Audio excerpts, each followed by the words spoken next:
Right, Shalom. This is your brother Shamar from the Phoenix camp. And with that being said, I want to give all honor, glory, and praise to Yahweh, Bashem Yahweh Shai, Bashem Kakadash. Double honor to the elders of Great Millstone, and peace and salutation to the brothers that are doing this work.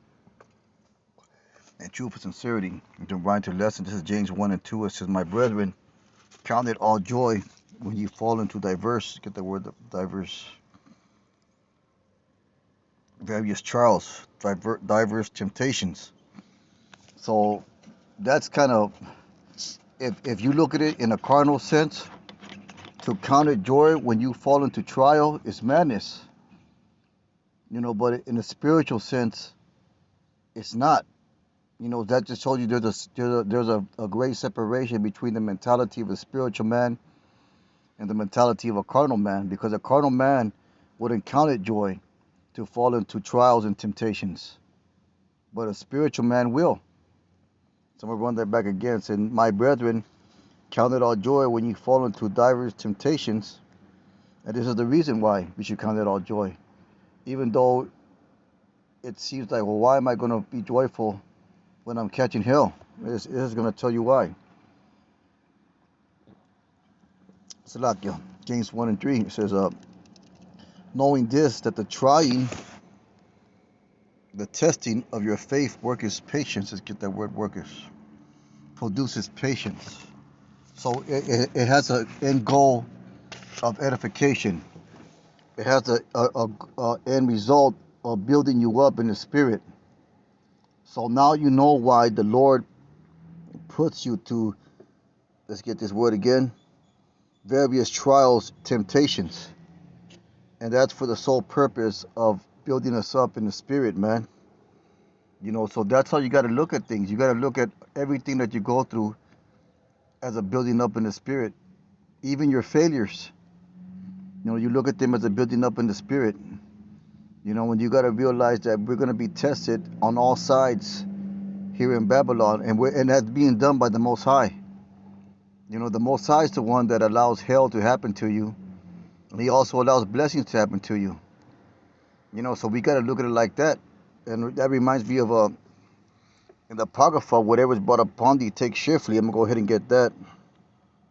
And this is Sirach 2 and 4, and it says, Whatsoever is brought upon thee, take cheerfully, and be patient. See that? When thou art changed to a lower state. So I want to get these words patience and patient in the scriptures, because this is the one of the end results, or the building of your spirit is patience, man. Let's get these definitions. Let's start out with this one in verse 3 to get that strong for the word patience. And it says steadfastness, constancy, endurance. In the New Testament, the characteristic of a man who is not swerved from his deliberate purpose. So that's what it produces, man. It produces a mission-minded mentality, and its loyalty to faith and piety by even the greatest trials and suffering. See that's the end goal of catching hell. To give you that headstrong mentality to push on patiently and steadfastly, to pay a patient, steadfast waiting for a patient enduring, sustaining perseverance. Patient, steadfast waiting for. So that's what it produces, man. The catching of hell. It's a lot. Let's get the Webster's 1828. Let's get this word patience. Let's see here. It says the suffering of afflictions, pain, toil, calamity, provocation, or other evil was a calm, unruffled temper. See that? Endurance without a calm, unruffled temper. So whatever you're going through, you have the ability to maintain your awareness, to maintain your purpose, and to maintain your emotions. So that's what that is. It says the sufferings of afflictions, pain, toil, calamity, provocation, or other evil was a calm, unruffled temper. That's also goes into the word steadfastness. Endurance without murmuring, not complaining about it. Because hey, sometimes you'll murmur, man, and that's a dangerous thing. That you got, the Israelites got judged for murmuring. To complaining like, oh man, why is the Lord doing this to us now? He always doing something to us. That's murmuring, man, or fretfulness. Patience may spring from a constitutional fortitude, from a kind of heroic pride, or from Christian submission to the divine will. A calm temper which bears evil without murmuring or discontent. The act or quality of waiting long for justice or expected good without discontent. See that? We're waiting for justice, man. We're waiting for the devil to get put down. But then meanwhile, we have to endure our captivity here in this bullshit kingdom, man. Have patience with me, and I will pay thee all. Matthew 18. Perseverance, constancy, and labor and exertion. He learned with patience, with meekness taught. The quality of bearing offense and injury without anger or revenge. His rage was kindled, his patience gone. Sufferance, permission. A plant, a species of rumex or dog. But basically, we get the point, man. It's a mission-minded mentality. Whatever is brought upon thee, take cheerfully. You know what I'm saying? And that word cheerfully, it basically goes into the word willingly. So to count it all joy, going back to James 1 and 2, let's go ahead and get that again. James 1 and 2, my brethren, count it all joy when you fall into diverse temptations, is either strong for that word joy. It says, gladness, joy, see from you, the cause of occasion, joy, person who wants joy. Cheerfulness. And that word cheerfulness, like I said, it goes into the word willingly. It says, knowing this, that the trying of your patience, your faith work is patience. But let patience have her perfect work, that you may be perfect and entire, wanting nothing. Let's get that word wanting. Lacking nothing. So to be completely built up in the spirit, man, one of the key things that you need to have is patience. Let's get a few more scriptures. Romans 8 and 18. This is Romans 8 and 18. And it says, for I reckon that the sufferings of this present time, let's get that word reckon, to count, compute, calculate, counter, to take into account, to make an account of, to pass one, to count, to impute a thing reckoned, or to be something, an example as availing for it, equivalent for something as having the like force and weight. See which one, to determine, purpose, decide, to reckon, to count, compute, count over, to take into account. So that what makes the most sense. It says, for I reckon, so we take into account the sufferings of this present time are not worthy to be compared with the glory which shall be revealed in us. So the things that we're going through, man, in comparison to the things that the reward that we're going to receive is nothing. The things that we're going through, this is just a slap on the wrist, man, compared to what the Most High has prepared for those who serve Him with spirit and truth. The reward, man, is going to be greater than the suffering. It says, for the earnest expectation of the creature waited for the manifestations of the sons of Yahweh. See that? So that's patience right there, man. We earnestly wait. We wait for the manifestation.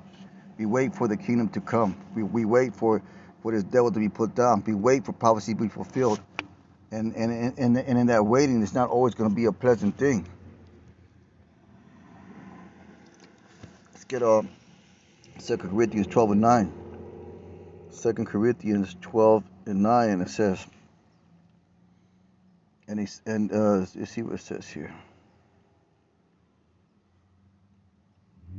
It says, I'll start verse 9. He said unto me, for this thing, I'll start verse 8, for this thing I besought the Lord thrice, that it may depart from me. This is talking about Paul, and he has some type of affliction, and he prayed to the Lord, basically to take that away from him.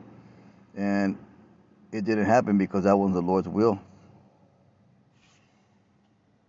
Because if you go into verse 7, it talks about there was given unto him a thorn in the flesh. And I'm going to read that right here, verse 7. It says, lest I should be exalted above measure through the abundance of revelation, there was given to me a thorn in the flesh, the messenger of Satan to buffet me.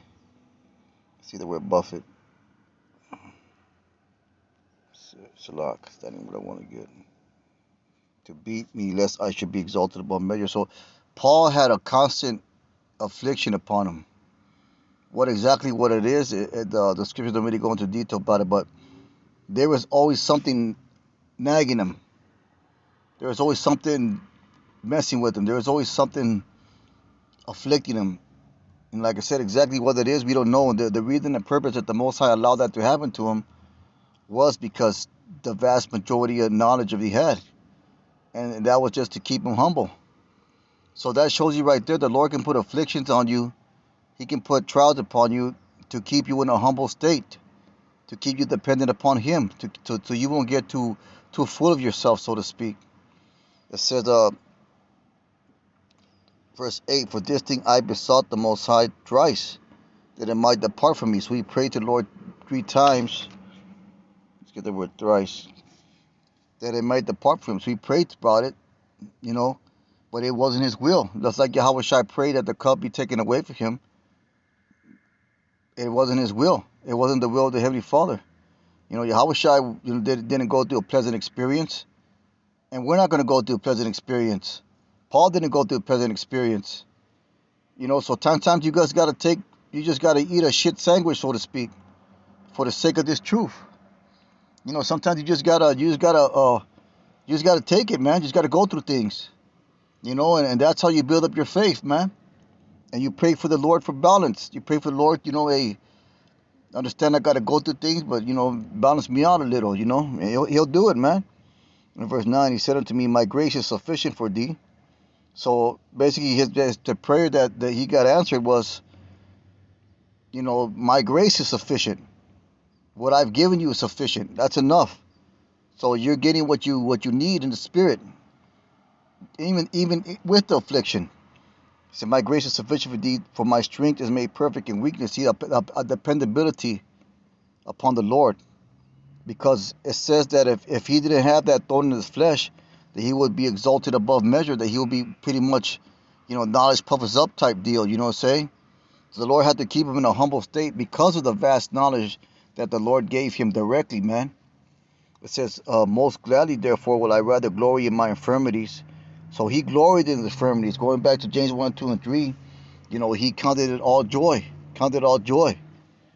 So we gotta we have to have the same mentality. And to the world, that's a psychotic. That's crazy, man.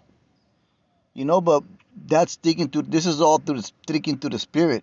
This is all thinking in a spiritual and a mindset, man. So therefore I take pleasure in infirmities, reproaches, and necessities, and persecutions, distress for Yahweh Shai's sake. For when I am weak, then am I strong. I become a fool in glory, and you have compelled me, for I ought to have been commanded of you. For nothing I am behind this very chiefest apostle, though I be nothing. So he understood his position, but he also understood that his humility and humbleness had to be there at the same time. So persecution and trials and catching hell, they all have a purpose, man. They all have a purpose.